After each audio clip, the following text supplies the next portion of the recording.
자, 시간 우리 함께 교독하며 살펴본 열왕기하 9장 14절에서 26절까지의 말씀을 가지고 오늘 열왕기하 10번째 시간입니다. 오늘 말씀의 제목이 행복하십니까? 평안하십니까? 예, 행복하십니까? 평안하십니까?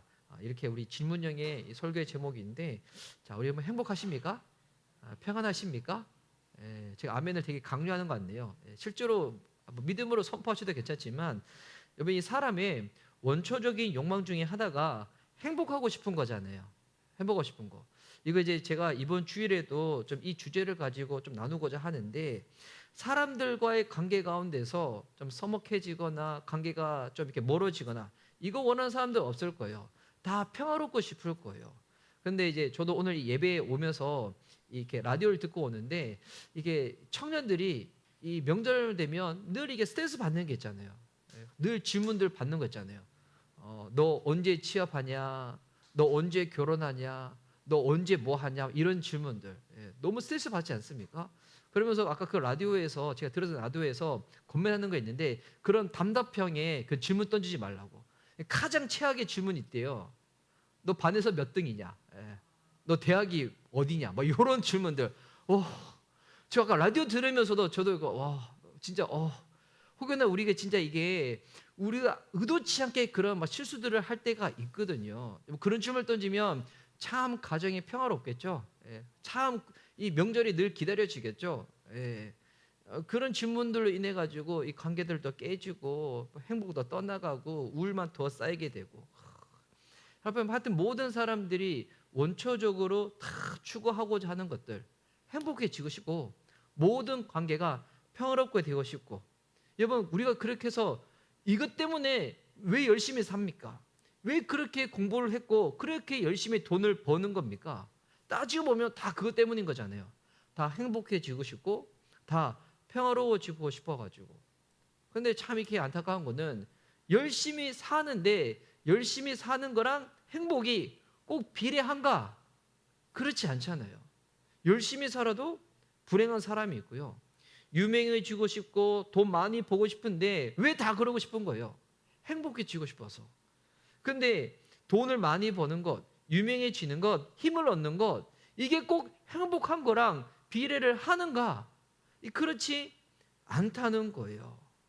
그런데 우리가 알고 있는 답이 그것밖에 없다 보니까, 그래도 없는 것보다는 더 많은 게 좋으니까 공부 못하는 것보다는 공부를 더 잘하고 소위 말하는 좋은 대학 가면 더 행복해질 거라고 세상이 말하니까, 부모님이 얘기하고 어른들이 그렇게 이야기를 하니까 그냥 행복해지고 싶은 마음으로 열심히 그렇게 사는데, 근데 문제는 그것으로 인해 가지고 행복이 얻어지는 것은 아니라는 거예요.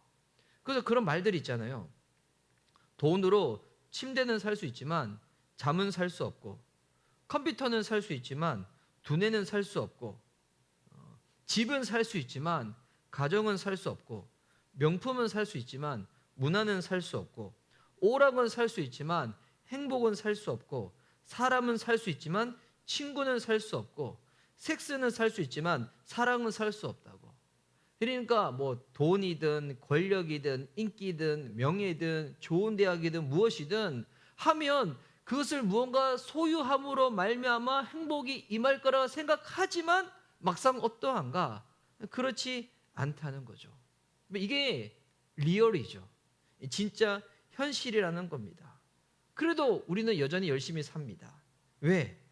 그래야지 그나마 행복과 평화와 가까워질 수 있다고 생각하기 때문에. 여러분, 그렇다고 해서 이거를 또 반대로 완전 생각해가지고 아무것도 하지 마, 이 얘기는 아니에요. 열심히 살아야죠. 또 맡은 바 일에도 여러분 우리가 성실히 최선 또 다해야죠. 근데 이거랑 행복은 별개의 문제라는 겁니다. 어느 순간 여러분 우리의 인생에도 이 죽음이 찾아오게 되겠죠. 이 죽음의 순간 앞에서는 어떤 사람이라도 이 정직해지지 않겠습니까? 그러면 그때 이제 진짜 이런 질문을 던질 수 있겠죠. 나는 정말 행복한 인생을 살았는가? 아니면 행복만 추구하다가 내 인생의 끝을 맞이하게 되는가? 여러분, 지금 이제 이 질문의 두 개의 질문 중에서 어디에 더 가까우신 것 같아요?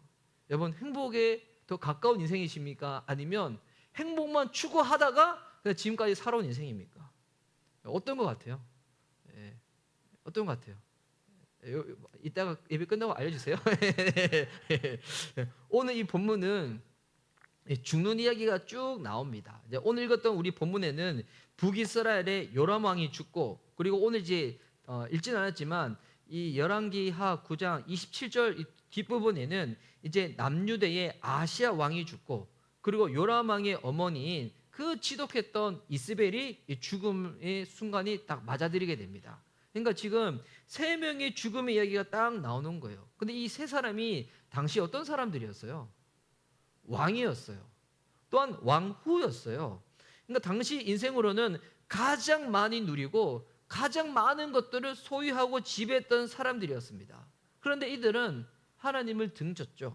우상 숭배하면서 그런 인생을 살았습니다. 여러분, 그런 인생도 언젠가는 죽음의 순간이 딱 온다는 거예요. 우리 젊고 건강한 사람들은 죽음의 이야기하면 너무 막연하고 먼 이야기 같아서 죽음을 제쳐두고 살아가지만, 여러분, 인생을 정말 지혜롭게 살 수 있는 그 방법 중에 하나가 뭐냐면 끝을 바라보고 사는 거예요. 여러분, 그럼 그렇게 되면 어떻게 되는지 알아요? 화낼 거 한 번이라도 덜 화내게 됩니다. 그렇지 않아요? 그리고 욕심 부릴 거 하나라도 덜 부리게 돼 있어요. 그 욕심 부렸다가 그 사람이랑 관계 깨지고, 그리고 내 마음 안에 행복보다도 더 불행이 찾아올 거라는 이 깨달음, 지혜가 임하기 때문에 후회할 짓 하나라도 덜하게 된다는 것입니다. 이 엘리사를 통하여, 정확히는 엘리사가 보낸 제자를 통하여 오늘 이 새날 경건 예배 때 살펴봤던 이 본문이었는데, 이제 예후가 북이스라엘의 왕으로 기름을 딱 부음받게 됩니다. 이 예후가 기름 부음을 받은 그 이유가 뭡니까? 아합의 가문을 멸절시키라고. 하나님 등지고 우상 숭배하고 무고한 사람들, 하나님의 선지자를 죽였던 그 가문이 아합 가문이었잖아요. 그 아버지 때 아합이 받아야 될 심판이 있었는데, 이 아합이 베옷을 입고 막 이렇게 움츠러들어서 회개하는 모습을 보이니까 주님이 어떻게 하셨습니까? 그 심판을 그 자녀들의 세대로 유예를 하신 거예요. 그럼 그 자녀들의 세대에 가만히 있다가 심판받는 게 아니라 그들 역시도 하나님 다시 붙잡고 회개하면 이 심판 어떻게 될까요? 유예되게 되는 것인데, 근데 어떻게 하는가? 이 아합의 아들이었던 아시아와 요람은 아버지한테 보고 배운 게 아버지와 어머니밖에 없다 보니까 더 적극적으로 이 죄를 다 범하거든요. 그러니까 어떻게 되는가? 이 하나님의 심판이, 여러분, 우리가 기억하지 못한다고 해가지고 희미해지고 사라지는 게 아니라 주님은 이 모든 것들을 다 기억하시고 차곡차곡 누적되고 쌓아놨다가 뉘우치지 않는 자식들의 모습을 보면서 드디어 하나님이 그들 가운데 심판을 딱 내리시는 거예요. 그 심판의 수단으로 누구로 세운 겁니까? 북이스라엘의 왕으로 예후를 딱 세우는 거예요. 근데 지금 이제 어떤 상황이냐면 이 북이스라엘과 남유대가 함께 팀을 먹고 요 위쪽에는 아람과 전쟁을 치르고 있는 거예요. 어디서? 길랏 라못에서. 이 길랏 라못에 예후가 지금 장관으로 딱 가 있는데, 지금 용사 중에 한 사람은 딱 가 있는데 거기서 기름 부음을 딱 받은 거예요. 이때 이 북이스라엘의 왕이던 이 요람은 어디 있냐면 전쟁에 참여했다가 부상을 입어가지고 그 수도인 이스라엘로 딱 가 있는 겁니다. 피시 나와 있는 거예요. 자, 그런데 이제 상황이 어떤 상황이 돼 있는가? 지금 이 예후가 길르앗 라못에서 이제 기름 부음을 받고 난 다음에 이제 그가 군대를 거느리고 이스라엘로 딱 오는 거예요. 그러니까 우리나라 역사에 따지면 이 고려 말에 이성계가 강화도가 아니죠, 위화도에서 회군을 하잖아요. 회군을 하고 난 다음에 이제는 쿠데타를 일으켜가지고 정변을 일으켜서 자기가 딱 왕이 되고 조선을 딱 건국하잖아요. 여기 위화도 회군이 있는 것처럼 여기 이제 어떤 회군이 생기냐면 길랏 라못 회군이 일어나게 되는 거예요. 거기서부터 이제 군대를 동원해가지고 막 오는 거예요. 근데 이때 이제 어떤 일이 딱 벌어지는가? 16절 말씀 보십시오. 예후가 병거를 타고 이스라엘로 가니, 자, 예후가 병거를 타고 이스라엘로 갑니다. 왜 가는 겁니까? 그 이스라엘에 그 요람이 있잖아요. 아합의 아들 요람 왕이 있잖아요. 이 아합의 가문을 멸절시키기 위해 가지고. 근데 지금 요람왕은 어떤 상태입니까? 거기에 누워 있음이라. 왜 누워 있나요? 전쟁 나갔다가 부상당해 가지고. 그런데 이때 유다의 왕 아시아는 요람을 보러 내려왔더라. 이 남유다의 왕인 아시아가 전쟁에 참여했다가 요람이 부상 입고 난 다음에 지금 병문안처럼 온 거예요. 또 여기서 아시아랑 요람은 어떤 관계입니까? 이 숙부랑 관계거든요. 왜냐하면 이 아시아가 아내를 아합의 딸을 아내로 딱 삼아왔거든요. 그러니까 이게 거의 뭐 사돈지간인 거죠. 지금 그런 지간입니다. 자, 이제 이때 예후가 물을 끌고 막 오니까 이스라엘은 이 북이스라엘의 수도가 두 군데가 있거든요. 하나는 이스라엘이고 다른 하나는 사마리아가 있죠. 이스라엘은 평야 지역이라 가지고 이 주변이 되게 좋은 지역이었는데 여기 딱 이렇게 왕이 있는 수도니까 이게 성 위에 파수꾼이 있는 거예요. 파수꾼이 딱 보니까 저 멀리서 지금 먼지가 막 일어나고 있는 거예요. 막 보니까 예후가 무리를 끌고 막 오고 있는 거예요. 지금 전쟁에 나가서 싸워야 될 예후인데 이 예후가 막 오니까 도대체 왜 오는가 싶어가지고 요람이 확인차 사람을 보냅니다. 17절 말씀 보세요. 이스라엘 망대에 파수꾼 하나가 서 있더니 예후의 무리가 오는 것을 보고 이르되 내가 한 무리를 보나이다 하니 요람이 이르되 한 사람을 말에 태워 보내어 맞이하여 평안하냐 묻게 하라 하는지라. 자, 막 오니까 예후의 무리가 오니까 한 사람 보내서 예후가 왜 지금 여기 왔는지 지금 사람 한 명 보내가지고 물어보라는 거예요. 이때 인사가 뭡니까? 평안하냐, 샬롬 이렇게 인사하는 거예요. 샬롬. 18절 말씀에도 보니까 한 사람이 말을 타고 가서 이제 실제로 말 타고 가는 거예요. 막 또닥또닥또닥. 뭐 그림이 그려지시죠? 또닥또닥또닥 딱 만나서 딱 만나자마자 왕의 말씀이 그러니까 왕의 딱 안부를 전하는 거죠. 예후여 평안하십니까? 평안하냐 하시더이다. 하매 예후가 이르되 평안이 내게 무슨 상관이 있느냐. 왕이 보낸 안부인데 듣자마자 뭐라 얘기하는 거예요. 그게 나랑 무슨 상관이 있어? 이러는 거예요. 이 얘기를 탁 들으니까 기분이 어떨까요? 예후가 갑자기 왜 이러지? 그러면서 이런 얘기 하죠. 내 뒤로 물러나라 하니라. 뭐냐면 내 뒤에 붙으라는 거예요. 내 뒤에 붙으라는 거. 지금 예후의 표정을 보니까 예후의 어투를 보니까 지금 평소에 지금 눈빛이 아닌 거예요. 지금 눈빛에 막 살기가 막 등등해가지고 막 욕심이 등등해가지고 막 그런 눈빛인 거예요. 예. 그러니까 자꾸 이제 저희 아들을 예하러 드는 거 별로 좋진 않는데 들지 말까요? 예, 안 들겠습니다. 예, 저희 아들도 눈빛이 다르거든요. 배고플 때의 눈빛, 엄마한테 요구할 때의 눈빛, 그리고 게임하다가 들키고 난 다음에 눈빛, 그리고 엄마가 이제 게임을 한 달 동안 못하게 한다고 그 말을 듣고 난 다음에 눈빛. 예, 똑같은 아들의 눈빛이 달라요. 그러니까 이 예후가 딱 보니까 눈빛이 다른 거예요. 평소에 그 눈빛이 아니라 뭔가 막 잡아먹을 듯한 눈빛 막 하고 있는 거예요. 저는 눈이 예뻐서 그런 살기가 잘 안 어려웠는데 막 보이는 거예요. 그래서 파수꾼을 보냈는데 파수꾼이 돌아오지를 않는 거예요. 돌아오지를 않으니까 또 어떻게 하냐면 또 한 사람을 더 보냅니다. 19절 말씀 보세요. 다시 한 사람을 말에 태워 보내었더니 그들에게 가서 이르되 왕의 말씀이 평안하냐. 또 왕의 안부를 전하죠. 평안하십니까 하더이다. 하매 예후가 이르되 평안이 내게 상관이 있느냐. 내 뒤를 따르라 하더라. 평안하고 말고 이게 무슨 상관이 있냐. 너 살고 싶냐? 내 뒤에 붙어. 딱 하는 거예요. 지금 두 사람을 보냈는데 두 사람 다 안 돌아오는 거예요. 지금 어디 붙은 거예요? 예후 편에 딱 붙은 거예요. 눈치가 얼마나 빠른지. 여기서 지금 잘못했다가 본인들 죽을 것 같으니까 예후 편에 딱 붙은 거예요. 이 요람 왕의 입장에서는 설마 예후가 지금 자기를 치려고 올 거라는 것은 상상도 못한 일이죠. 상상도 못한 일. 오늘 이 금요 북예배 가운데 태자매님이 동두천에서부터 출발해가지고 여기 올 거라고 상상도 못한 일이죠. 감동입니다. 감동. 그러니까 지금 이 요람왕 입장에서는 상상도 못한 거예요. 근데 지금 예후의 모습이 어떤 모습인가? 20절 말씀 보세요. 파수꾼이 또 전하여 이르되 그도 그들에게까지 갔으나 돌아오지 아니하고. 두 사람 보냈는데 두 사람 다 안 돌아온 거예요. 그 병거 모는 것이 님시의 손자 예후가 모는 것 같이 미치게 모나이다 하니 예후가 지금 병거를 몰고 오는데 지금 어떤 모습인 거예요?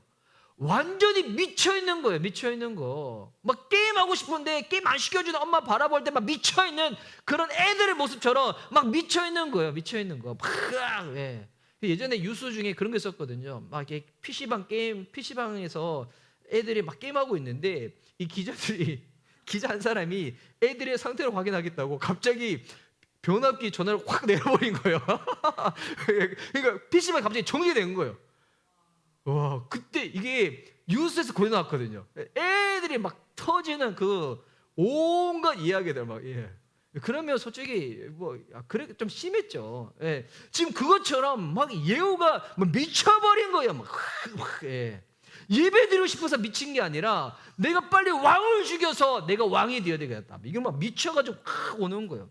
이를 보면 예후가 한 손가락 한다는 것을 딱 알 수가 있죠. 예.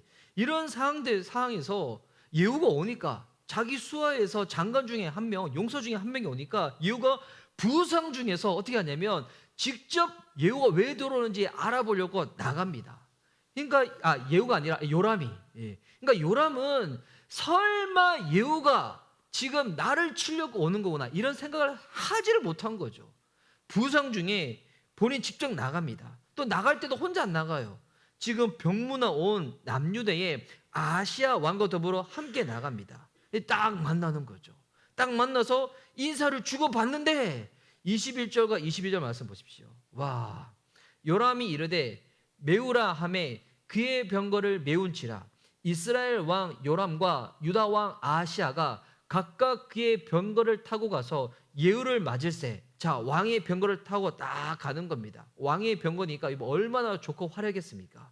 이스라엘 사람 나봇의 토지에서 만나면 하필 만난 장소가 어디입니까? 나봇의 땅에서 만난 거예요. 여러분, 이 나봇이 어떤 땅이었습니까? 이 요람 왕의 아버지인 이 아합이 그가 한나라의 왕임에도 불구하고 이 무고한 백성 나합의 포도밭을 보고 이걸 내가 갖고 싶은 거예요. 갖고 싶은데 이 나봇이 이게 왕이라 해도 나 줄 수 없습니다. 왜 줄 수 없는 얘기하냐면 이 율법에서 땅은 대대 가문 족속으로 오는 거기 때문에 팔고 살 수 있는 게 아니었거든요. 그러니까 나봇은 율법을 지키고자 왕이라도 땅을 못 준다고 한 거예요. 그리고 난 다음에 이 아합이 그 한나라의 왕인데도 불구하고 그거 하나 못 뺏어가지고 막 중독에 막 집착에 막 빌빌대고 있으니까 이세벨이 남편이 죽을 것 같은 거예요. 왜 죽을 것 같은가? 딱 물어봤더니 이런저런 이야기로 막 했다 했더니 이세벨이 그 다음 어떻게 합니까? 불량배를 동원해가지고 용욕을 동원해가지고 나봇을 향해가지고 이상한 소문을 퍼뜨려가지고 이 나봇을 확 죽여버리거든요. 그 나봇의 땅 위에 예후랑 이 북이스라엘의 요람왕 그리고 뒤따라 오고 있는 남유대의 아시아 왕이 같이 딱 만나는 거예요. 22절 말씀 보세요. 요람이 예후를 보고 이르되 예후야 평안하냐? 샬롬 물은 거예요. 샬롬. 예, 물은 거죠. 할렐루야. 예, 물은 거예요. 할렐루야. 평안하십니까? 물은 거예요. 그랬더니 예후가 뭐라고 대답하는가? 대답하되 왕의 어머니 이렇게 얘기 안 해요. 네 어머니 이세벨의 음행과 술수가 이렇게 많으니 어찌 평안이 있으랴 하더라. 이게 한국말로 번역됐으니까 이 정도 나와 있지. 무슨 말이냐면 이게 되게 심한 말인 거예요. 네 어미 때문에 이 나라가 음행과 술수로 이 지경이 됐는데 어떻게 편할 수가 있냐고.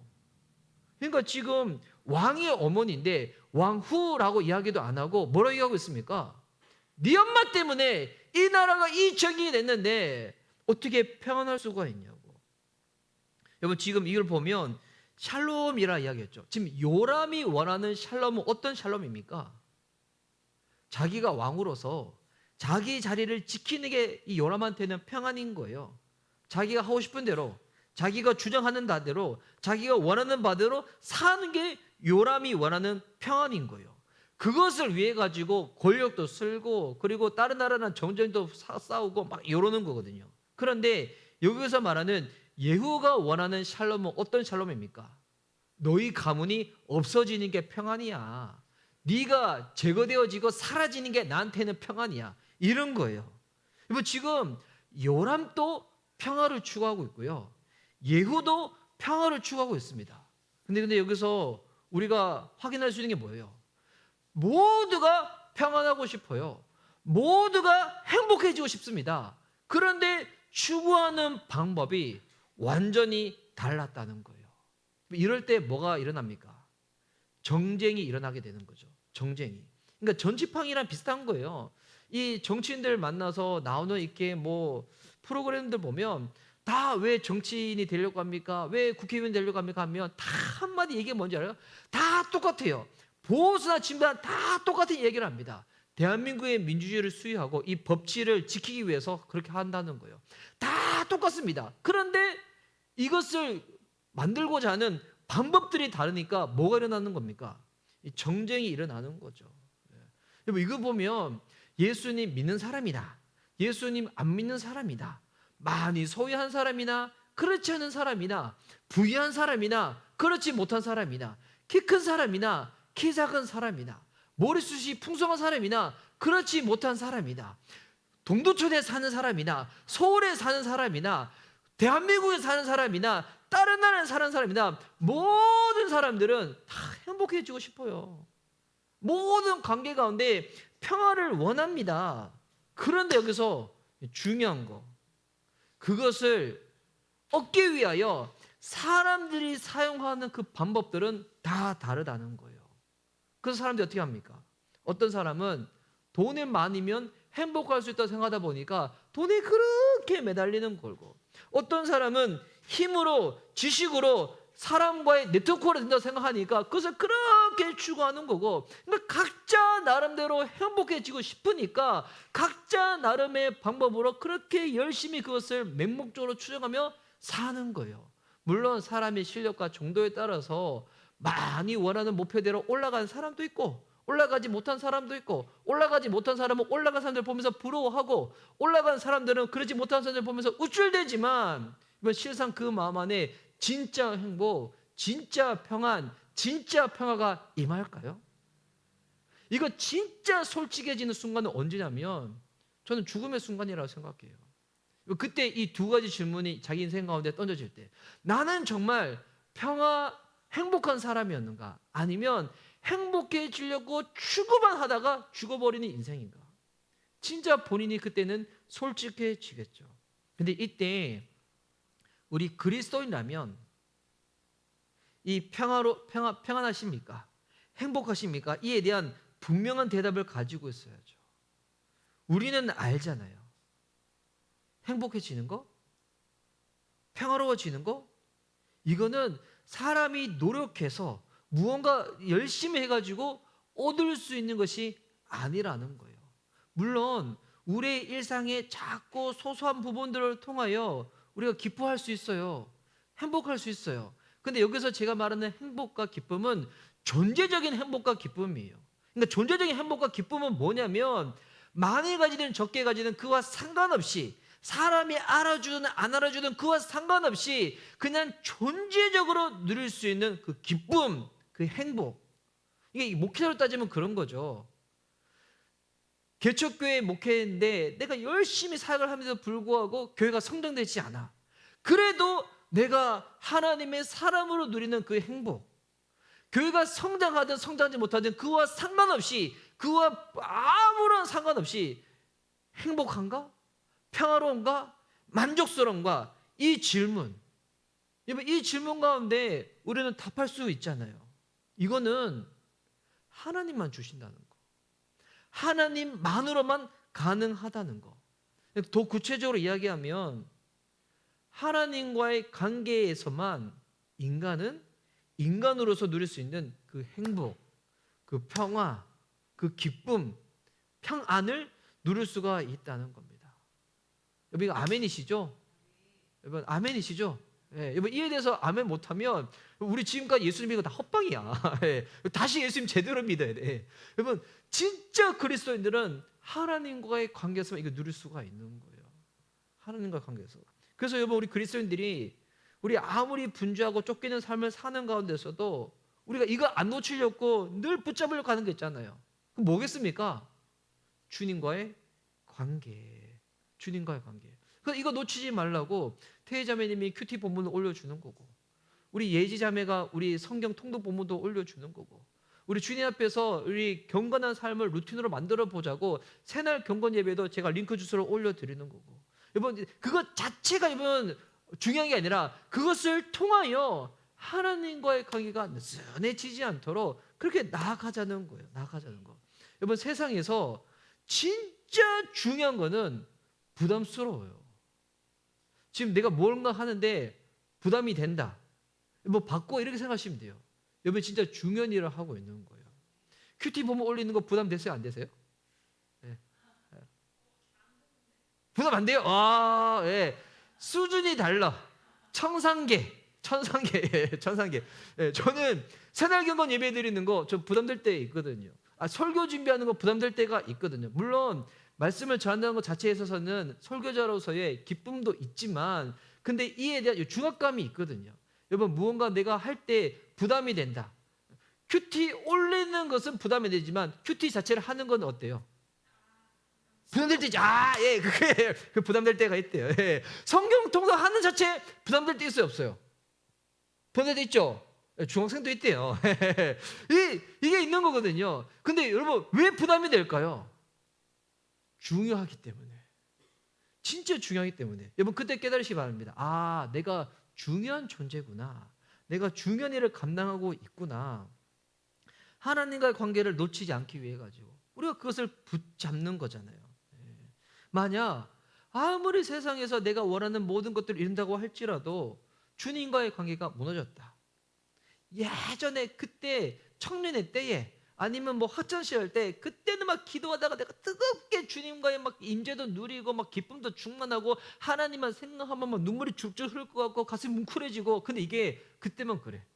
근데 지금부터 죽을 때까지 그런 거 한 번도 경험해 보지 못해. 진짜 행복할까요? 주일 예배 드리는데 어느 순간부터 이 주일 예배가 기대이기보다 기쁨이기보다 그냥 종교적인 의무감이야. 와, 뭐 1년 동안 52주가 주일인데 이거 어떻게 그렇게 하면서 계속 종교생활을 해야 될까요? 주님이 우리에게 원하시는 건 그 같은 삶이 아니잖아요. 주님은 우리 하나님의 자녀들이 행복하기를 원하시는 줄 믿습니다. 우리가 기뻐하는 것 주님 너무나 기뻐하실 거예요. 우리가 만족해하는 것 주님 너무나 원하실 거예요. 근데 이거 어디서만 누릴 수 있다고요? 하나님이 우리를 창조하셨기 때문에, 인간은 관계적인 존재이기 때문에 주님과의 관계가 여러분 그게 바로 서야지 작은 일상의 삶에서도 여러분 소소한 것 가운데 기쁨을 누릴 수 있지, 하나님과의 관계는 무너진 지가 오래됐는데 다른 곳에서 만족을 누린다, 기쁨을 누린다, 여러분 그것 진짜 위험한 거예요. 오히려 더. 여러분 우리 삶 가운데 가장 중요한 거 주님과의 관계를 바로 세우며 나아가는 거. 결국 이 본문 이후에 예후는 어떻게 하냐면 예후가 쏜 화살에 요람이 맞아서 죽음을 맞이하게 됩니다. 근데 오늘 성경에 보면 그 단어가 그의 염통을 꿰뚫었대요. 요즘은 염통이라는 단어 잘 안 쓰잖아요. 염통은 뭐 동물들 같은데 요즘 잘 쓰고, 그러니까 심장을 딱 꿰뚫은 거죠. 그리고 난 다음에 이제 그의 시체를 나봇의 밭에 딱 던집니다. 근데 성경에서 이 모습을 뭐라고 설명하고 있는가? 25절 말씀 보면 예후가 그의 장관 빛갈에게 이르되 그 시체를 가져다가 이스라엘 사람 나봇의 밭에 던지니라. 그러니까 이 나봇은 어떤 사람이라고요? 이스라엘 토백이라는 거예요. 그러니까 이 땅은 나봇의 땅이 맞다는 거죠. 나봇의 밭에 이 요람 왕의 시신을 던져버린 거예요. 내가 기억하려니와 이전에 너와 내가 함께 타고 그의 아버지 아합을 쫓을 때 여호와께서 이같이 그의 일을 예언하셨느니라. 나봇을 죽였을 때부터 하나님이 이 모든 심판이 임할 거라고 말씀을 하셨다는 겁니다. 말씀하신 대로 이 심판이 임한 거죠. 이 무고한 사람 밭 하나 빼앗겠다고 그 사람 죽인 그 죗값을 그 아들이 그대로 받은 거예요. 그러니까 아버지로 인해서 아들이 더욱더 불행해진 것이죠. 오늘 이 본문을 통해서 우리가 잊지 말아야 됩니다. 하나님은 은혜가 풍성하신 자비의 하나님이기도 하시지만 하나님은 반드시 공의대로 심판하시는 심판주가 되신다는 것을 우리가 잊지 말아야 된다는 겁니다. 그래서 우리는 무엇을 생각해야 되는가? 끝을 바라봐야 된다는 겁니다. 끝을 바라볼 때 여러분 그 가운데 우리는 깨닫게 되어질 거예요. 오늘 하루를 내가 살아갈 때 여러분 진짜 끝을 생각한다면 오늘 하루를 내가 딱 살아갈 때 여러분 무엇이 가장 중요할까요? 여러분 이거 이렇게 생각하면 돼요. 좀 극단적인 좀 비유긴 하겠는데 내일 죽는 거예요. 내일 우리가 죽는다 칩시다. 물론 내일 안 죽어요. 내일 안 죽습니다. 근데 이 가정 내일 죽는다 칩시다. 오늘 뭐 할까요? 오늘 뭐 하겠어요? 지금 여러분 막 준비하고 노력하는 것들 있잖아요. 제가 기타를 계속 지금 연습하고 있어요. 제가 일단은 제 목표는 1년 뒤에는 찬양하면서 반주할 수 있는 거. 이게 목표인데 기타 연습하는 거 이거 제가 중요할까요? 제 아내가 지금 요즘 가장 원하는 게 뭐냐면 수영을 하는데 접영할 때 팔이 안 나와가지고 지금 수영가 너무 힘들다는 거예요. 지금 제 아내가 접영할 때 팔이 앞으로 제대로 안 가는 거 내일 당장 죽는데 이거 안 된다고 이거 중요할까요? 아들이 지금 게임을 하고 싶은데 지금 엄마의 근신기간이 일어가지고 게임 못 하고 있거든요. 내일 죽는데 게임 못 하는 거 이거 중요할까요? 여러분 당장 내일 죽는데 오늘 뭐가 제일 중요할까요? 내가 지금까지 살아오면서 내 하나님 앞에 내 분명히 잘못한 게 있는데 회개하지 못한 거 이거 회개되지 않을까요? 하나님께 감사하지 못한 거 이거 감사해야 되지 않을까요? 당장 내일 죽는데 아직 우리 가족 중에서 내 주변 중에서 예수님 안 믿는 사람이 있어. 그 사람한테 이제 하루밖에 안 남았는데 내가 진짜 눈물로 이제 마지막으로 실력이 있든 내가 전도 훈련을 받았다 안 받았든 이때는 여러분 훈련 안 받았다고 전도 안 한다는 거 핑계 댈 수가 없어. 무조건 어떻게 할까요? 바지가리 붙잡고 엄마 제발 이렇게 하지 않을까요? 근데 우리는 끝이 없다고 생각하다 보니 오늘 하루를 살 때 가장 중요한 게 후순위로 밀리고 급하고 분주하고 바쁜 것이 우리의 삶을 다 지배해 버리는 거거든요. 우리 인생에 가장 중요한 건 뭘까요? 주님과의 관계 놓치지 않는 거. 개척교회 목사한테 가장 중요한 게 뭘까요? 교회 빨리 성장시키는 거? 물론 원합니다. 할렐루야. 근데 여러분 그보다 더 중요한 게 뭘까요? 저랑 하나님과의 개인적인 관계겠죠. 저는 알거든요. 제 안에도 모르는 하나님만 알고 있는 제 삶의 모든 영역들.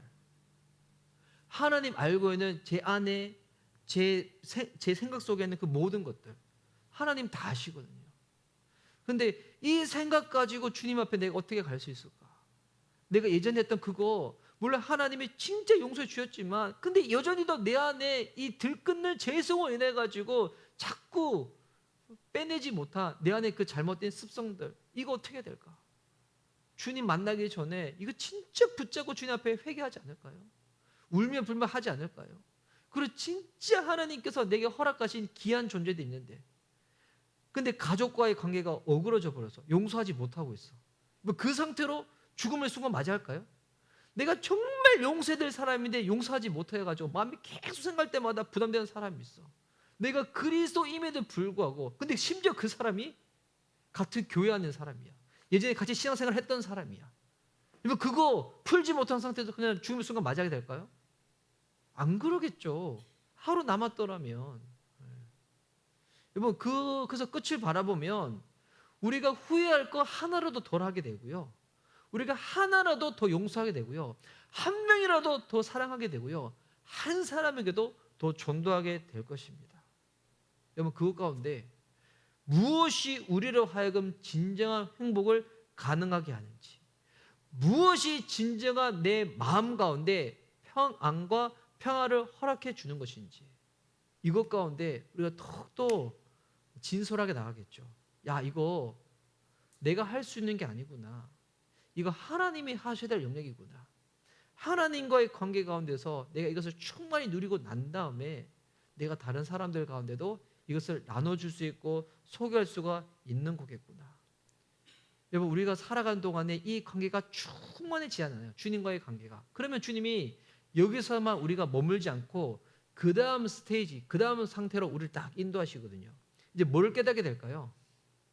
아 하나님이 나를 창조하신 목적이 단순히 내 인생 하나 행복 정도가 아니구나. 주님이 나를 통하여 영광을 받기를 원하시는 거구나. 그 다음 스테이지로 지금 딱 인도해 주시는 거거든요. 여러분, 행복하십니까? 평안하십니까? 이 질문 앞에 우리가 정직하게 믿음으로 고백할 수 있기 위해서 오늘도 우리는 주님과의 관계 가운데 나아가는 것입니다.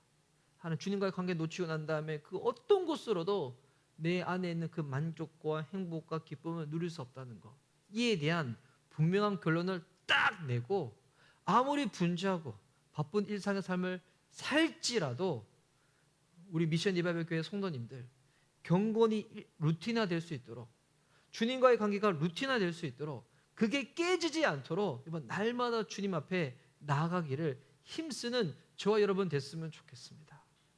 그것 가운데 평안하시고요, 행복할 수 있는 저와 여러분, 오늘 동두천에서 온 태자매님도 행복하시고 할렐루야. 오늘 엄마 아빠 따라서 나온 우리 루아랑 주다도 행복하고 할렐루야. 이 시간 온라인으로 예배드리고 있는 우리 사랑하는 준우 형제님과 우리 미션 리바이벌 교회 모든 성도님들 주 안에서 행복하시고 만족하시고 평안하시기를 예수님의 이름으로 간절히 축복하는 바입니다. 아멘.